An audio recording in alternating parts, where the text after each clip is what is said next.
भैया रोहित जी, कोई मंगलाचरण की आवश्यकता नहीं है, यही मंगलाचरण हो रहा है।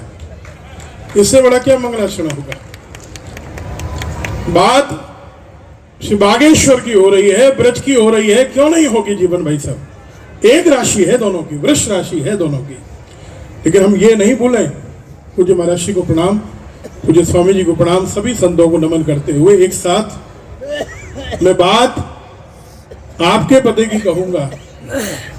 बागेश्वर, ब्रज, बालाजी सब एक राशि है, लेकिन भैया हम ये नहीं भूलें कि बांग्लादेश की भी वही राशि है। आज हम बांग्लादेश को भूल रहे हैं। बुरा मत मानिएगा, हम लोगों के चेहरे पर जो मुस्कान है, अगर हमारी जगह कोई मुस्लिम बैठा होता तो वो फतवे की बात कर रहा होता, उसके चेहरे पर ये मुस्कान नहीं होती, उसके चेहरे पर कुटिलता होती। लेकिन हम लोग किस तरह मुस्कुरा रहे हैं। हमारी बहन बेटियों को वहां उठाया जा रहा है, रोज 200-250 बहन बेटियों को उठाकर ले जाए जाते हैं, रोज मंदिर तोड़े जा रहे हैं। कल रात को मनसा देवी मंदिर तोड़ दिया गया महाराज जी। रोज हमारे सैकड़ों हिंदू भाई बहनों को मारा जा रहा है, और हम लोग मुस्कुरा किस तरह रहे। हमारे घरों में शादियां हो रही हैं, पटाखे कैसे चला रहे हैं। एक कहीं पर कार्टून बनता है फ्रांस में, और पूरे विश्व में महाराज जी फतवे जारी हो जाते हैं, पूरे विश्व में मुस्लिम सड़कों पर हो जाता है। आज पूज्य बागेश्वर धाम वाली सरकार की ये महानता है, महात्म्य है, महिमा है, और पूरा भारत, पूरा सनातनी जगत इनको अपनत्व दे रहा है। इसका परिचायक है कि इतनी बड़ी संख्या में पहली बार भारतवर्ष की सड़कों पर कोई सनातनियों की भीड़ तो हुई तो।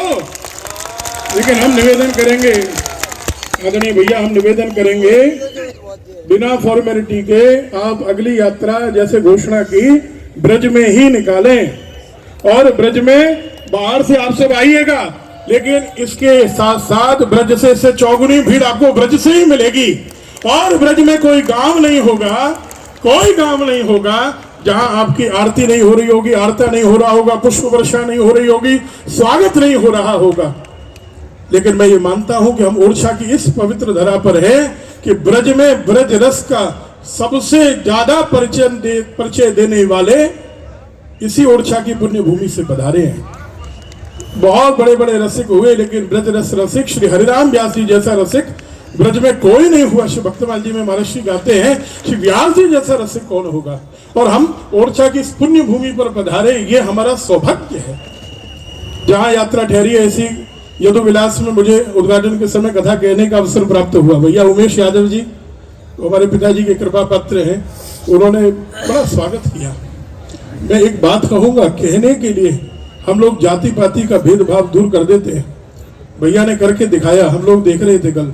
मेरी बेटी मुझे दिखा रही थी महाराज जी कि ये किस तरह हाथ में पूड़ी पर मिर्च रख के खा रहे थे। ये महानता की बात नहीं है, मैं कष्ट की बात कह रहा हूं। ये इनकी पीड़ा है, ये हमारी पीड़ा क्यों नहीं बन रही है। हम लोग मंच से बहुत जोर जोर से चिल्लाते हैं, जात बात पूछे नहीं कोई, हरि को भजे तो हरि को ही। और अगर कोई महाराज जी, राजू दास जी, अगर कोई मेहतर हमको आकर छू लेता है तो हम सचेत स्नान करने जाते हैं। और किसका मुख देखने पर सचेत स्नान करना पड़ता है? जो भगवान कृष्ण की, यो वेत्ति भौतिकम देहम कृष्णस्य परमात्मनः मुखम तस्यावलोक्य सचैल स्नान आचरे। जो विधर्मी है वो हमारी कथाओं में बाजे बजाते हैं, वो जो विधर्मी है वो हमारी कथाओं में संगीतकार बनकर बैठते हैं, उनका तिलक हम कराते हैं। और हमारा जो मेहतर भाई होता है उसको हम स्पृश्य मानते हैं, कहते हैं उसकी व्यासपीठ के समीप तो हरिजन बैठा हुआ था। अरे वो हरिजन कम से कम हमारे देवी देवताओं को पूछ तो रहा है। मेहतर शब्द कहां से आया आप जानते हैं? मेहतर शब्द कहां से आया? ये मेहतर नहीं है, ये महत्तर है। आप पढ़िए, एक अंग्रेज ने लिखा है अपनी पुस्तक में, उन हिंदुओं ने जिन्होंने मैला सिर पर उठाना स्वीकार किया, मल ढोना स्वीकार किया, लेकिन धर्म बदलना स्वीकार नहीं किया, उनको सनातनियों ने कहा ये महत्तर है, महत्तर है, ये श्रेष्ठ है। और हम लोगों ने कह दिया ये अछूत है, अस्पृश्य है, जो विधर्मी हो गए। आज हमारी गले काटने की बात कर रहे हैं। इनके परदादा के परदादा के परदादा के परदादा भी अपने ही भाई थे। और ऐसे ही हम लोग करते जा रहे हैं, बढ़ते जा रहे हैं, घटते जा रहे हैं, मिटते जा रहे हैं। और होगा ये लगातार। जो बांग्लादेश में हो रहा है भैया, वो कल यहां भी होगा। आज अगर इनकी पीड़ा नहीं समझी तो कल हम लोगों की पीड़ा सुनने वाला कोई नहीं है। बांग्लादेश के हिंदू तो भाग के यहां जाएंगे, हम भाग के कहां जाएंगे? हमारे लिए कोई आसरा है क्या? महाराज जी वृंदावन में 60 हमारे मेहतर भाई ईसाई बन गए थे। मैं आज मंच से कहता हूं, गौरव से कहता हूं, महाराज जी किसी पार्टी ने ध्यान नहीं दिया। जितने बड़े बड़े संगठन बनते हैं हिंदुओं के लिए, इन्होंने ध्यान नहीं दिया। हम लोगों ने एक छोटा सा काम किया। मैंने जीवन में एक मंदिर बनाया है 8x6 का। इंद्रेश जी दूसरा मंदिर नहीं बनाऊंगा, बनाना ही नहीं है। महाराज जी जानते हैं स्वामी कृष्णानंद जी, मेरी भावना बनाने की नहीं है, जीर्णोद्धार की हो सकती है। एक मंदिर महाराज जी 8x6 का बनाया, संतों से उद्घाटन करवाया, वो हरिजन बस्ती में है, आप चलकर देखिएगा। और उससे वो 60 के 60 फिर हिंदू बन गए हैं। महाराज जी को याद होगा सर्व जातीय होली मिलन समारोह, महाराज जी कैसे भूलेंगे। महाराज जी की अध्यक्षता में वो कार्यक्रम वृंदावन में हम लोगों ने किया। पहली बार जो हमारे जिनको अस्पृश्य लोग मानते थे, वो कोई जाति का भेदभाव नहीं था, लोग महाराज जी के चरण छू रहे थे, संग में खड़े होकर फोटो खिंचा रहे थे। हमने सोचा 400 आएंगे, पहली बार में 2 दिन में 4000 आए। हम लोगों ने जब भैया सर्वजातीय विवाह किया, आप करते हैं, आप लगातार करते हैं। मैं एक बात कहूंगा, हम लोगों ने 275 विवाह किए, उसमें हर बार एक नई अवधारणा हुई, समाज के सामने उदाहरण प्रस्तुत हुआ। हमारे जो ब्राह्मण है, एक ब्राह्मण ने आज तक महाराज जी दक्षिणा नहीं ली, एक ब्राह्मण ने दक्षिणा नहीं ली।